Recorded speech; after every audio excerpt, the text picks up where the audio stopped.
सहस्राक्षः सहस्रपाद सबो मेघं सर्वादपितवा चतिष्ठदशान् मूलमा पूर्वकाये वेदगुं सर्वं जयभूतं यच्छवाभ्यं भूता वेदवश्ये सानो जगन्धेनाधिरोहति एतावानस्य महिमातो जायाश्च भूरुभा भादोश्रविद्वा भूतानि द्विपादस्यामे तन्ते त्रिपादोर्वौदै पूर्वकः पादोस्येहा भवनपुनः हडो विगवन् जगरामस्तासनानसने अविडो विराडदायत विरातो अधिपूर्वकः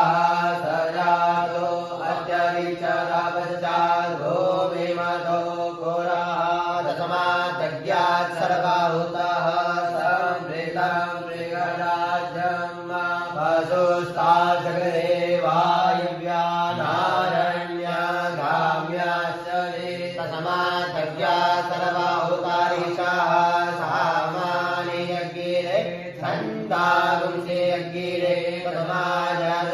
तस्मादजायत तस्मादसवा अजायन्त ये शोभयादतः गावो हयज्ञिरे तस्मादजात अजावयः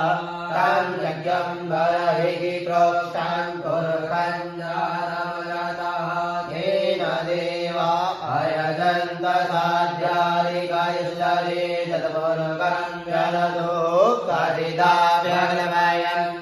मुखं किमस्यासीत् किं बाहो किमोरुपादः उच्यते ब्राह्मणस्य मुखमासीत् बाहुराजन्यः कृतः ऊरो तादृशः तद्वैश्यः पद्भ्यां सूत्रो अजायत चन्द्रमा मनसो जायजो सूर्यो अजायत श्रोत्राद्वायुश्च प्राणश्च मुखादग्निरजायत नाभ्याः आसीदन्तरिक्षगं श्रेष्ठोर्जौहौ समवर्तता पृथिव्यां भूमिदृशः श्रोत्रात् तथा लोकाय कल्पयन् चतुर्मुखेण हरिगा देवा यज्ञमतं वदा वसन्तो नासीदाज्यं ग्रीष्मर्वः शरद्भवेदं पारिदाय श्री सप्तसमिदाः कृताः देवा यज्ञदन्तन्वाना अवदन् दुर्गं पदं यज्ञेन यज्ञमयजं देवा सारिधर्माणि व्रतमान्यासन्न देहनाकं नरिमानः दशन्तैत्रपूर्वे साध्याः सन्ति देवाः सहस्राक्षः सहस्रपाद सबो मेघं सर्वादपितवा चतिष्ठदशान् मूलमा पूर्वकाये वेदगुं सर्वं जयभूतं यच्छवाभ्यं भूता वेदवश्ये सानो जगन्धेनाधिरोहति एतावानस्य महिमातो जायाश्च भूरुभा भादोश्रविद्वा भूतानि द्विपादस्यामे तन्ते त्रिपादोर्वौदै पूर्वकः पादोस्येहा भवनपुनः हडो विगवन् जगरामस्तासनानसने अविडो विराडदायत विरातो अधिपूर्वकः सजातो अत्यविचरपश्चात् भूमिमतो पुरः दशमाद्यज्ञात् सर्वभूतः संवृतं मृगराज्यं वसुस्ताजगरे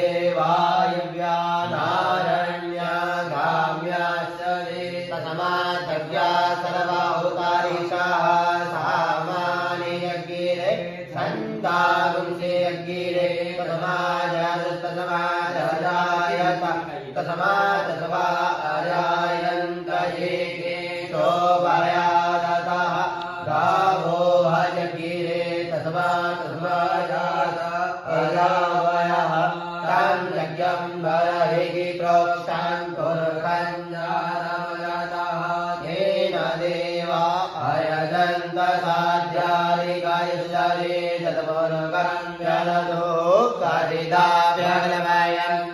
मुखं किं स्यासीत् किं बाहो किमरूपादः उच्यते ब्राह्मणोऽस्य मुखमासीत् बाहुराजन्यः कृतः ऊरो तादृशः वैश्यः पद्भ्यां शूद्रो अजायत चन्द्रमा मनसो दानजो सूर्यो अजायत श्रोत्राद्वायुश्च प्राणश्च मुखादग्निरजायत नाभ्या आसीदन्तरिक्षगं कृष्णोर्जौहौ समवर्तता पृथिव्यां भूमिदृशः श्रोत्रा तथा लोकान् कल्पयन् चतुर्मुखेण हविषा देवा यज्ञमतं वदा वसन्तो दासिदाज्यं ग्रीष्मर्वः शरद्भवेदायश्री सप्तशमिलाः कृताः देवा यज्ञयन्तन्वाना अवदन् दुर्गं पदं यज्ञेन यज्ञमयजन्त देवा तानि धर्माणि गतमान्यासन्न देहनाकं महिमानः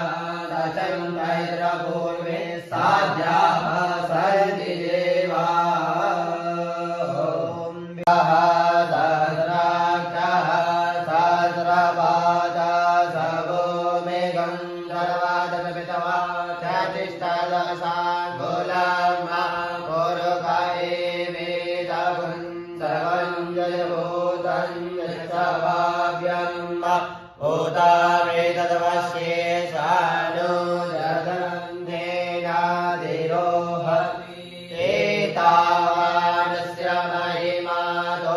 जायाश्च भूरुभा भागोऽस्य विधवा भूतानि त्रिपादस्यामेतं त्रिपादोर्वहुदै पुरुषः पादोऽस्येहा भवन् पुनः हठोऽभिगमन् व्यग्रामस्सासनानसने अभिदतो विराडदायत विराजो अधिपूरुषः सजातो अत्यविचतपश्चात् भूमिमतो पुरः तस्मात् यज्ञात् सर्वाहुतः संवृतं मृगराज्यं पशुस्ताजगरे वायव्या नारण्यागाम्याश्च तस्मात् यज्ञात् सर्वाहुतारिषः सामानि यज्ञिरे छन्दागुंसे यज्ञिरे तस्मात् सवा अजायन्त ये शोभयादतः गावो हजगिरे तस्मात् जात अजावयः तं यज्ञं बर्हिः प्रोक्षन् पुरुषञ्जातः येन देवा अयजन्त साध्यादिकायुष्यरे तत्पुरुषं जनतो करिदाभ्यग्लवयन् मुखं किं स्यासीत् किं बाहो किमरूपादः उच्यते ब्राह्मणोऽस्य मुखमासीत् बाहुराजन्यः कृतः ऊरो तादृशः वैश्यः पद्भ्यां शूद्रो अजायत चन्द्रमा मनसो दानजो सूर्यो अजायत श्रोत्राद्वायुश्च प्राणश्च मुखादग्निरजायत नाभ्या आसीदन्तरिक्षगं कृष्णोर्जौहौ समवर्तता पृथिव्यां भूमिदृशः श्रोत्रा तथा लोकान् कल्पयन् चतुर्मुखेण हविषा देवा यज्ञमतं वदा वसन्तो दासिदाज्यं ग्रीष्मर्वः शरद्भवेदायश्री सप्तशमिलाः कृताः देवा यज्ञयन्तन्वाना अवदन् यज्ञमयनन्ददेवा तानि धर्माणि व्रतमान्यासन्न देहनाकं महिमानः दशन्तैत्रपूर्वे साध्याः सन्ति देवा सहस्राक्षः सहस्रपादः सबो मेघं सर्वादपितवा चतिष्ठदशाङ्गुलम् पुरुषाये वेदं सर्वं जयभूतं यच्छवाव्यम् भूतामेतद्वश्ये सानुजगन्धेनाधिरोहति एतावानस्य महिमातो जायाश्च भूरुभा भानुषविधवा भूतानि द्विपादस्यामेकन्दे त्रिपादोर्वौदै पुरुषः पादोस्येहा भवनपुनः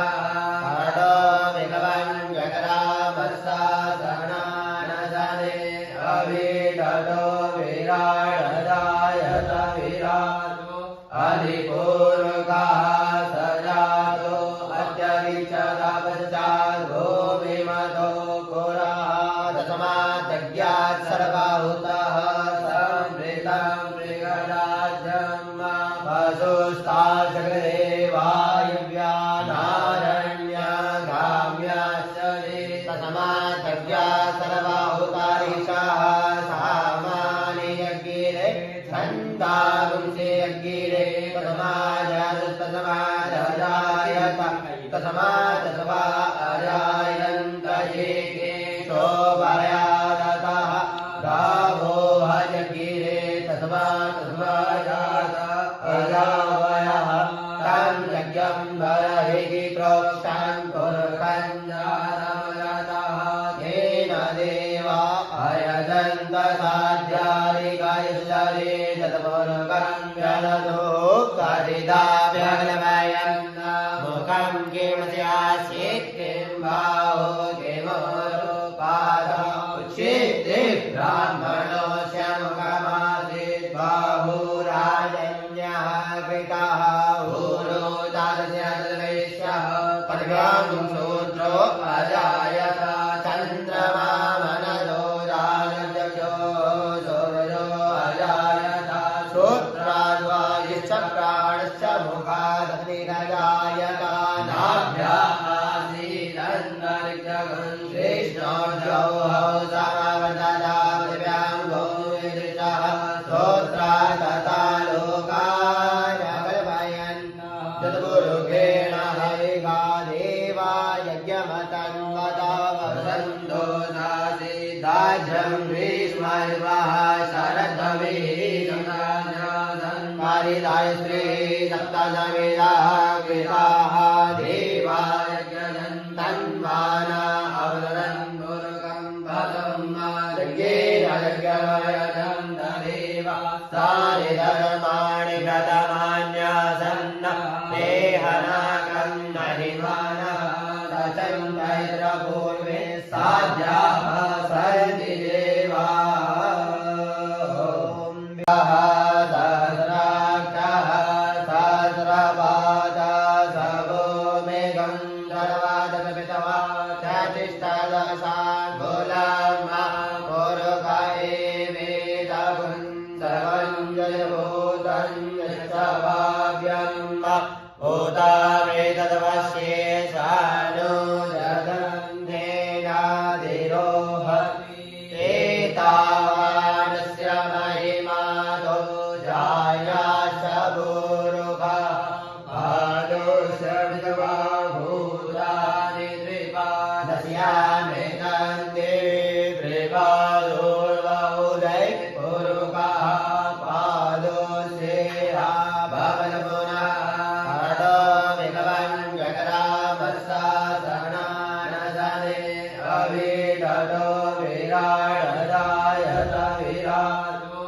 अधिपूर्वकः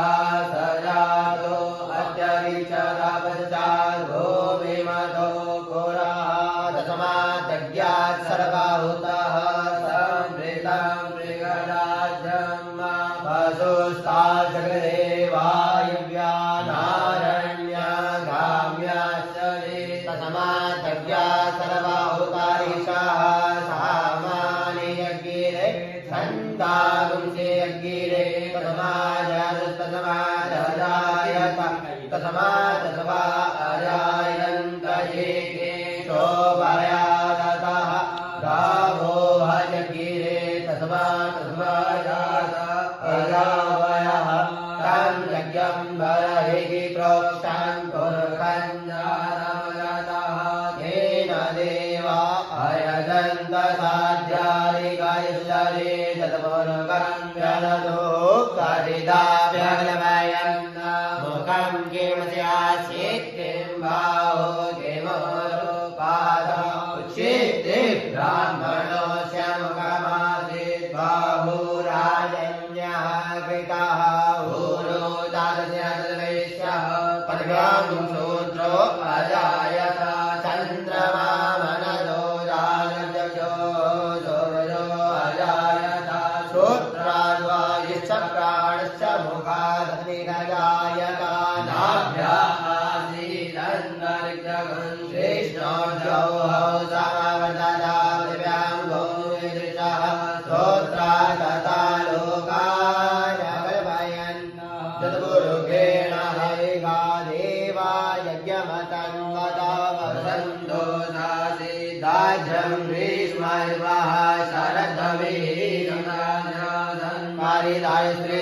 सप्तशमिदाः कृताः देवा यज्ञदन्तन्वाना अवदन् दुर्गं पदं यज्ञेन यज्ञमयजन्त देवा तानि धर्माणि व्रतमान्यासन्न देहनाकं महिमानः दशन्तैत्रपूर्वे साध्याः सन्ति देवाः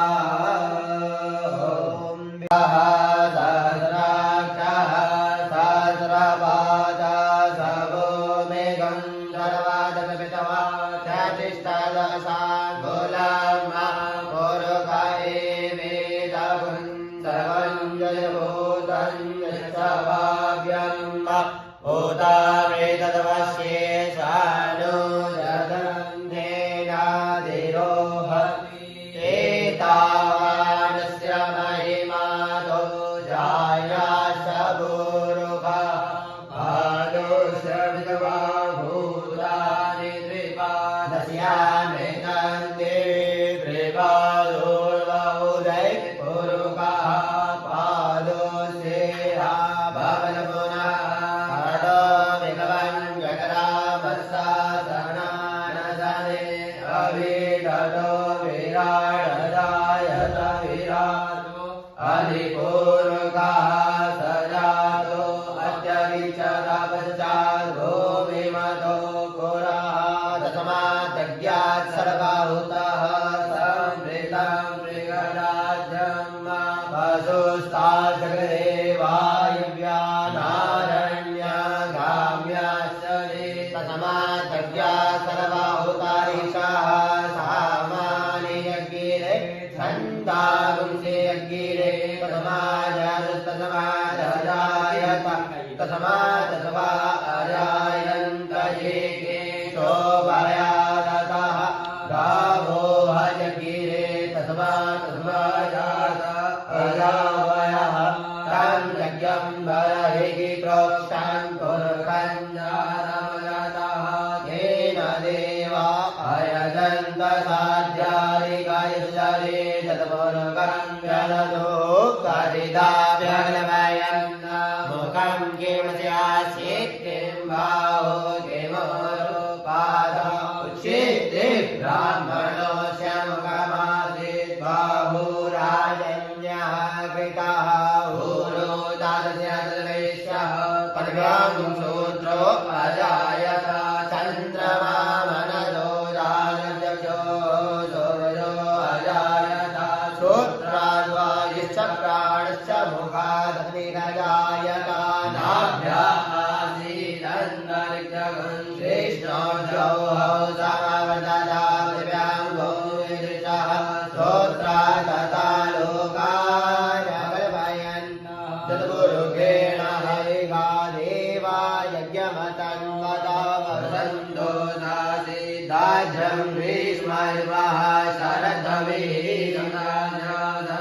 पारिदाय श्री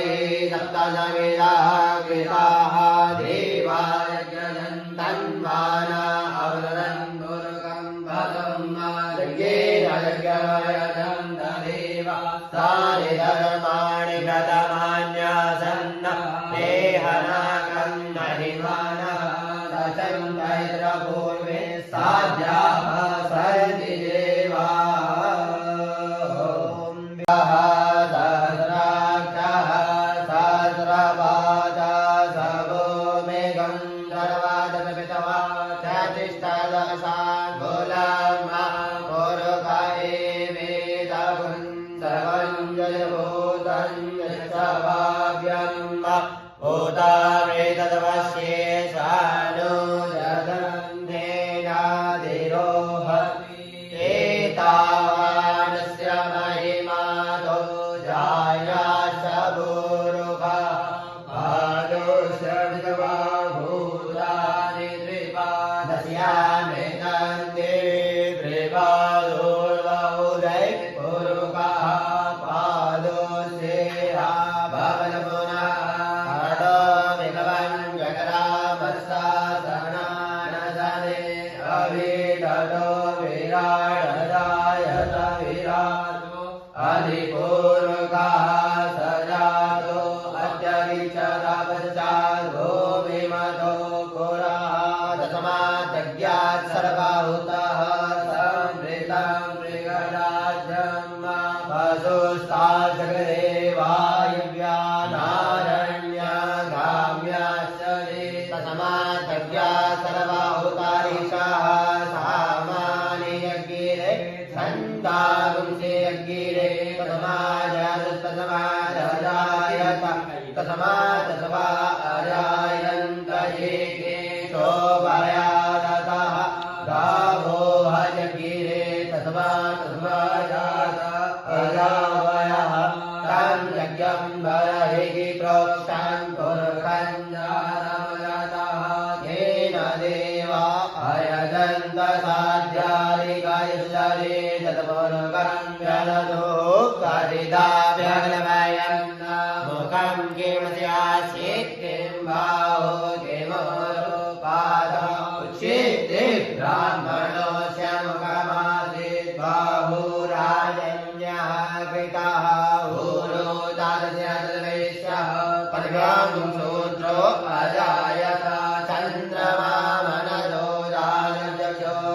सूर्यो अजायत श्रोत्राद्वायुश्च प्राणश्च मुखादग्निरजायत नाभ्याः आसीदन्तरिक्षगं कृष्णोर्जौहौ समवददा दिव्याङ्गो विदृशः श्रोत्रात् तथा लोकाय कल्पयन् चतुर्मुखेण हरिगा देवा यज्ञमतं वदा वसन्तो दासिदाज्यं ग्रीष्मर्वः शरद्भवेदं पारिदाय श्री सप्तसवेदाः कृताः देवा यज्ञदन्तन्वाना अवदन् दुर्गं पदं यज्ञेन यज्ञमयजन्त देवा तानि धर्माणि व्रतमान्यासन्न देहनाकं महिमानः दशन्तैत्रपूर्वे साध्याः सन्ति देवा सहस्राक्षः सहस्रपादः सबो मेघं सर्वादपितवा चतिष्ठदशाङ्गुलम् पूर्वकाये वेदं सर्वं जयभूतं यच्छवाभ्यं भूतावेतदवश्ये सानुजगन्धेनाधिरोहति एतावानस्य महिमातो जायाश्च भूरुभा भागोश्रविदवा भूता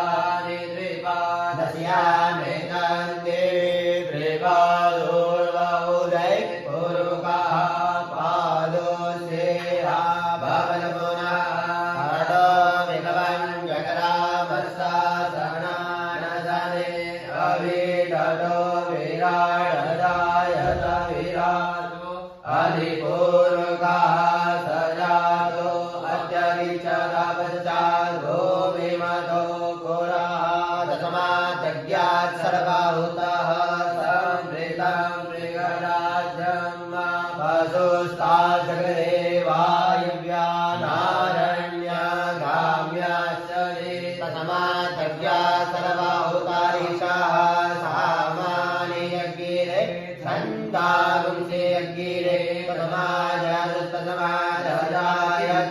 तस्मादस्वा अजायन्त ये शोभयादतः गावो हयज्ञिरे तस्माजात अजावयः तं यज्ञं बर्हिः प्रोक्षं पुरुषञ्जातः येन देवा अयजन्त साध्यादिकायश्चरे तत्पुरुषं जलतो करिदाभ्यग्नवयन्